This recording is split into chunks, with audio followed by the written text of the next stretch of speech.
Добрий день, мене звати Джон Паркер, я засновник гуманітарної організації John's Red Bus. Я говорю до вас українською мовою, тому що це важливо, це ваша мова, це ваша ідентичність. Якщо я можу говорити українською, то ви також. Ваша мова дуже красива. So what I was saying there is I'm the founder of John's Red Bus humanitarian organization, and I'm saying how beautiful the Ukrainian language is, that it's your language, it's your identity, the Ukrainian language. We must remember that. I'd like to support Ukraine for allowing me to speak here today. I'd like to say thank you to all the speakers who are speaking here, not just in the last 3 years, but the last 10 years. Since the invasion of Crimea, these demonstrations have been going on in London. So I'd like to thank all the speakers who have been speaking here for all these years. Thank you. This microphone is a weapon. It's a weapon against the propaganda. It's a weapon against the disinformation. We know this, that's spread all around the world against Ukraine. I'm wearing army Vyshyvanka here. This wasn't bought. These badges weren't bought. I didn't go to the tourist shop and buy them. I've been to the front lines in Ukraine. I've been to Kramatorsk, Avdiivka, Zaporizhzhia. I've been to military bases. My organization has helped the defenders of Ukraine in many, many ways. Over 60 vehicles, over 200 tons of humanitarian aid, drones, industrial generators. This is what the defenders of Ukraine need to battle this terrorism. I have some props here as well with me. We have Palm Sunday today, and I was in church this morning. And on the way to church, I saw what happened in Sumy this morning. And as people were celebrating Palm Sunday in Ukraine, which should have been a peaceful and religious day, instead they got bombed. Imagine a bomb falling just over there. Imagine that. That's what happened in Sumy this morning. This is how much I've sacrificed to Ukraine. I'm going to read this here. The Insolvency Service. Mr. John Parker, upon reviewing the application submitted on the 28th of April 2024, it is ordered that Mr. John Daniel Parker be made bankrupt. This is the sacrifice I've made for Ukraine. And I don't have any Ukrainian blood in my veins, but I have Polish blood. I have Polish blood. Tak, jestem z Polski. Moja rodzina jest z Polski. And just like the gentleman here was speaking, Poland knows exactly the suffering of World War II, the oppression, what happened between two superpowers. It was wiped off the map. Poland was wiped off the map, just like the Russians are trying to do to Ukraine now. History repeating itself. So that is a sacrifice I've made. That is a sacrifice. I sacrificed everything. The house I had, the business I had, the success, the money I had. I sacrificed it all for something I believed in. What all Ukrainians should believe in. Wasza mowa, for example. Jak ja можу говорити українською, так же ви теж можете. I'm not going to speak today, I'm not going to continuously speak about the horrors that are going on in Ukraine. And what surprises me is not after what Putin done in Bucha, Irpin, Olenivka. This doesn't surprise me. What Mr. Putin is doing, even if he was to launch an atomic weapon on Ukraine now, it would shock me, as it would start World War III, but it wouldn't surprise me. But unfortunately, what surprises me is what I've seen with the language. And there's a gentleman who was just speaking here, he touched on it as well, what was happening in Estonia, in former USSR states. This mentality still goes on in Ukraine now, to this day. Even what happened in Sumy today, for example, or in Kryvyi Rih recently, people still, they don't understand the importance of language. It's your identity. What would happen if you took away the English language from the UK, from here, from London? What would happen if you took away the language? You were told to speak a different language. You were told that this language is bad, English language. What would you take away? Would you just take away something that's just a language, or something that somebody speaks? Or would it be the identity of a nation? That's what Ukraine is for Ukraine. Ukrainian language is for Ukraine. But unfortunately, not everyone understands and supports that. And this is what's surprised me the most. This is what surprised me the most. This isn't 10 plus years ago in Donbass, some renegades or something in the east. Russia's trying to erase Ukraine off the map, and that includes language. Do you know what my friend Peter Fouché said? This is him here, combat medic. He was fighting on the front lines, and his words were, "They are trying to exterminate us." Do you understand this word, exterminate? That's what they're trying to do. That's what the Russians are trying to do to the Ukrainians. They're trying to exterminate. Destroy, completely destroy. Do you know 30%, I've been told 30% of the Ukrainian population has Russian blood, has Russian roots. Just like it was spoken about earlier, this history. And in this 30%, I've met many of the 30%. And they still have this mentality that it's okay to the history. They tell me, John, do you realize all my memories are in Russian? How can I forget about that? Yes, if you want to look at the past,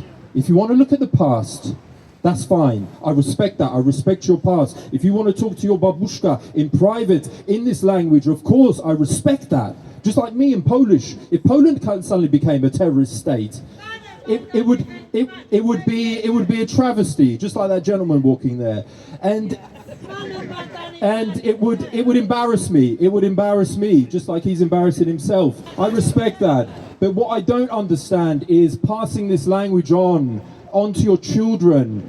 Refugees I see all over the world, they are not staying united for Ukraine. We must remember this, that language is a weapon. It's a weapon in this war. Have you heard of the Holodomor? We want to talk about memories. What about the Holodomor? You know, if it was for Russia and what they really wanted, Ukraine wouldn't exist. The language, the culture wouldn't exist. So why not fight for that? Why not fight for that language? I've heard all the stories. I've heard stories from... I went to Odessa and I was speaking there, and they said, John, in UK, you have Welsh, you have Irish language. We have Russian. We have Russian and Ukrainian. But we don't have a war going on. We don't have genocide going on. We don't have Putin trying to wipe our culture off the map. There's a big difference there. But unfortunately, not everyone in Ukraine understands this and sees this. And going back to the start of my speech, this is what surprises me the most. Not what Putin did in Sumy today or in Kryvyi Rih recently. That doesn't surprise me anymore. From the first few weeks, that nothing what he does surprises me. I also hear it's too soon. It's too soon to talk about language. It seems a bit of a taboo subject. Oh, they're from the East, they're from here, there, they're from the East. It's too soon. 3 years is not too soon. 3 weeks is too soon. 3 months is too soon. 3 years is not too soon. You need to, I'm not expecting people from the East to speak perfect Ukrainian, but at least try. Educate your children. Think about the future. Don't think about the past. I respect your past. I respect your memories. But think of the future for your country. My friends also tell me, Ukrainian friends here, if they hear Russian being spoken on the streets, they will not go and speak to that person because they don't know whether that person is Ukrainian Russian or Russian Russian. And that's me going back to the identity. It's the identity of people, language. So when you speak Russian language, as a Ukrainian, think twice. Think twice. It's your identity. I recently met a woman, a beautiful woman from Moldova, and she was telling me, she was asking me about Transnistria, whether I know about this Transnistria, this Russian enclave in Moldova. And she was telling me in the capital city, in Chisinau, that they prefer to speak Russian over their native language, which is Romanian. And just like was spoken earlier, it's the whole influence of these ex-Soviet Union countries that still goes on in Moldova, for example. And this is a big problem. And I said to her, I said, you have this woman in parliament, she's pro-European, pro-EU. She says, John, the people who voted for her don't live in Moldova. It's a diaspora. It's people who are registered to vote, but they don't live in Moldova. They don't live in this iron curtain with this Transnistria. They have moved to democratic, free countries in Europe, and they see the difference. What has USSR and Putin given to Ukraine? What has it given to Ukraine? I'm failing to see, because I've visited Ukraine 29 times. And I'm failing to see what these fond memories, besides personal life, families, which I respect, what is it given? The minute I travel into Ukraine or even look over the border, I see Poland 30 years ago. Okay, you visit central Lviv, you visit central Kyiv, I understand this, you see modernization, but it's just, where is this glory? People reminiscing these glory years, they need to wake up. They need to wake up. Music. Guess what is number one on the Ukrainian Apple Music charts? It's a Russian song. A Russian song. I cannot believe this. I cannot believe this. And like I was talking about the glory years of the USSR, you can imagine the older generation downloading, and then the monetary values of these songs then go to taxes and help Putin's war effort. The Apple Music charts, people in their 60s, 70s, or even 50s don't listen to Apple Music charts. No, they don't. So these are teenagers, these are young adults listening to Russian music in Ukraine. I don't understand this. I don't understand this. What are the parents doing? What are the parents doing?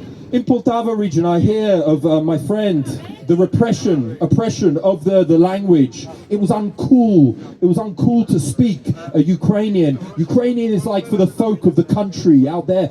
All these years, the Ukrainian language was oppressed. I don't understand how people still cannot understand this, especially in Ukraine, or Ukrainians throughout the world. Language is a weapon. It's a weapon.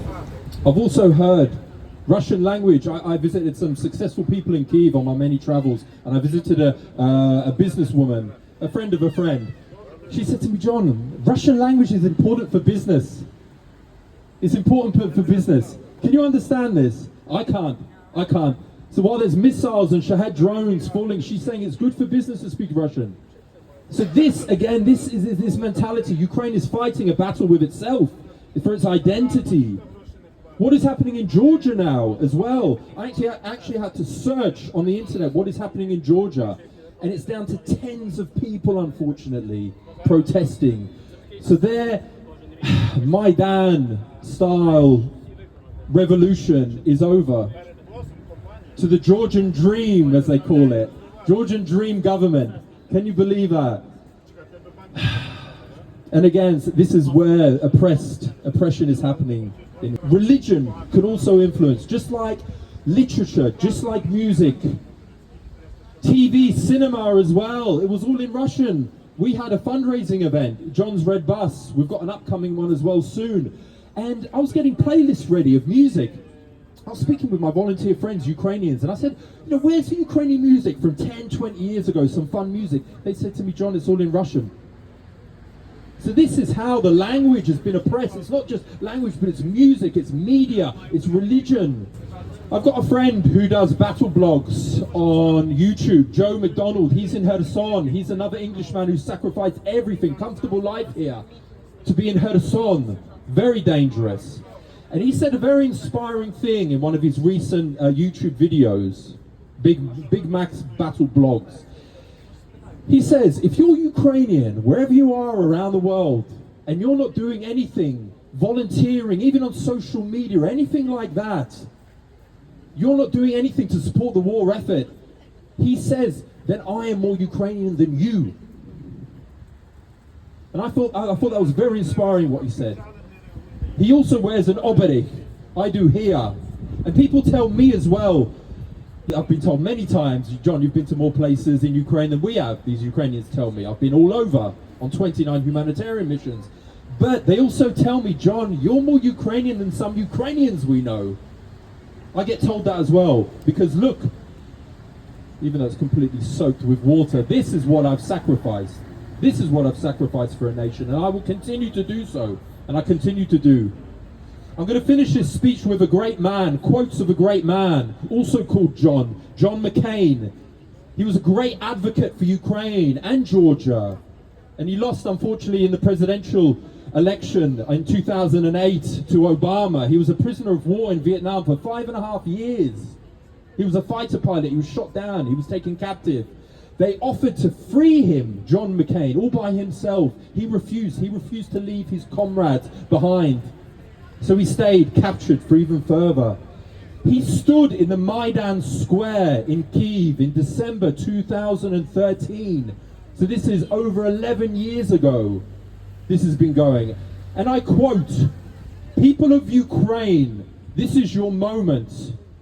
This is about you, no one else. This is about your future you want for your country. This is about the future you deserve. A future in Europe, a future of peace. The free world is with you. America is with you. I am with you. The destiny you seek lies in Europe. Ukraine will make Europe better, and Europe will make Ukraine better."